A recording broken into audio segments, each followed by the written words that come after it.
Welcome to Bite at a Time Books, where we read you your favorite classics one bite at a time.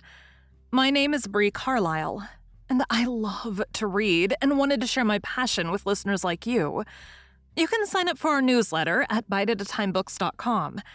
You'll also find our new t-shirts in the shop, including podcast shirts and quote shirts from your favorite classic novels. Be sure to follow my show on your favorite podcast platform so you get all the new episodes. We're part of the Bite at a Time Books Productions Network. If you'd also like to hear what inspired your favorite classic author to write their novels, and what was going on in the world at the time, check out the Bite at a Time Books Behind the Story podcast, wherever you listen to podcasts. Today we'll be continuing Les Miserables by Victor Hugo. Book 13th, Marius Enters the Shadow. Chapter 1. From the Rue Plumet to the Quartier Saint-Denis. The voice which had summoned Marius through the twilight to the barricade of the Rue de la Chevrerie had produced on him the effect of the voice of destiny. He wished to die. The opportunity presented itself. He knocked at the door of the tomb. A hand in the darkness offered him the key. These melancholy openings which take place in the gloom before despair are tempting. Marius thrust aside the bar which had so often allowed him to pass, emerged from the garden, and said, "I will go." Mad with grief, no longer conscious of anything fixed or solid in his brain, incapable of accepting anything thenceforth of fate after those 2 months passed in the intoxication of youth and love, overwhelmed at once by all the reveries of despair, he had but one desire remaining: to make a speedy end of all. He set out at a rapid pace. He found himself most opportunely armed, as he had Javert's pistols with him.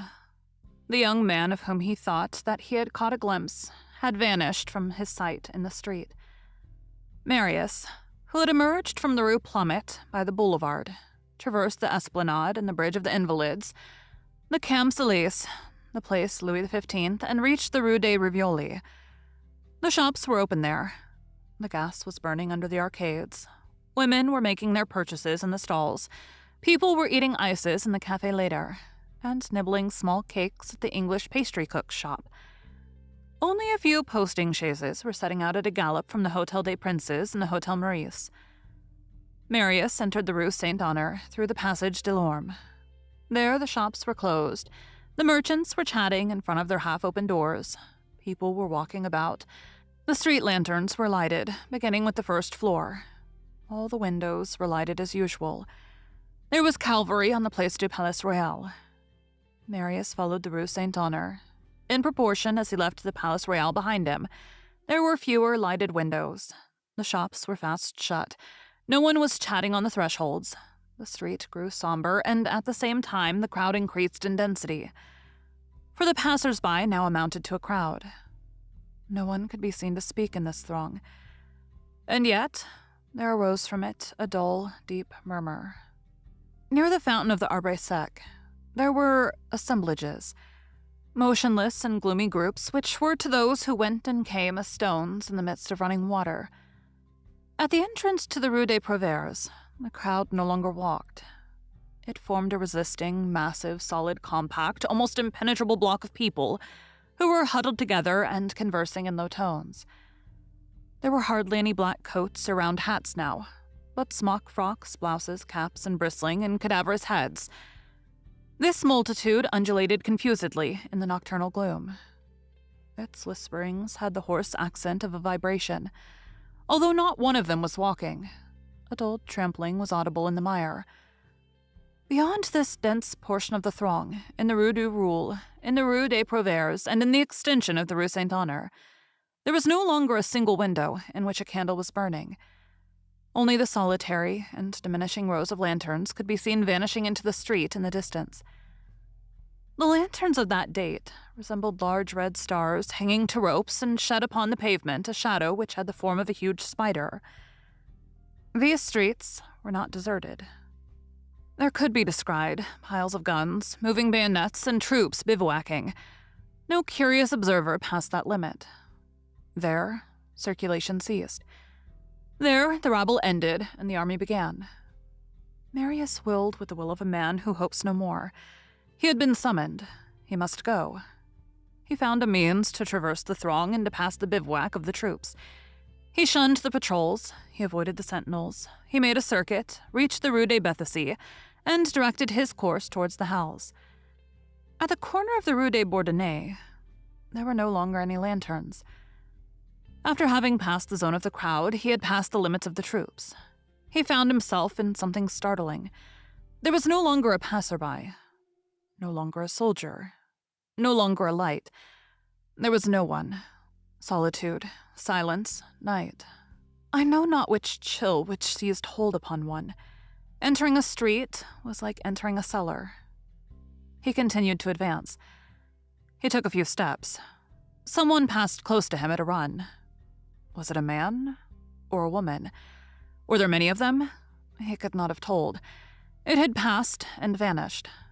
Proceeding from circuit to circuit, he reached a lane which he judged to be the Rue de la Poterie. Near the middle of this street, he came in contact with an obstacle. He extended his hands. It was an overturned wagon. His foot recognized pools of water, gullies, and paving stones scattered and piled up. A barricade had been begun there and abandoned. He climbed over the stones and found himself on the other side of the barrier. He walked very near the street posts and guided himself along the walls of the houses. A little beyond the barricade, it seemed to him that he could make out something white in front of him. He approached. It took on a form. It was 2 white horses, the horses of the omnibus harnessed by Bossuet in the morning, who had been straying at random all day from street to street, and had finally halted there with the weary patience of brutes who no more understand the actions of men than man understands the actions of Providence. Marius left the horses behind him. As he was approaching a street which seemed to him to be the Rue du Contrat Social, a shot coming no one knows whence and traversing the darkness at random whistled close by him, and a bullet pierced a brass shaving dish suspended above his head over a hairdresser's shop. This pierced shaving dish was still to be seen in 1848 in the Rue du Contrat Social, at the corner of the pillars of the market. The shot still betokened life. From that instant forth, he encountered nothing more. The whole of this itinerary resembled a descent of black steps. Nevertheless, Marius pressed forward. Thank you for joining Bite at a Time Books today, while we read a bite of one of your favorite classics. Again, my name is Bree Carlile, and I hope you come back tomorrow for the next bite of Les Miserables. Don't forget, you can sign up for our newsletter at biteatatimebooks.com. And while you're there, check out our t-shirt shop. You can look in the show notes or on our website, biteatatimebooks.com, for the rest of the links for our show. We'd love to hear from you on social media. You can find us everywhere at Bite at a Time Books.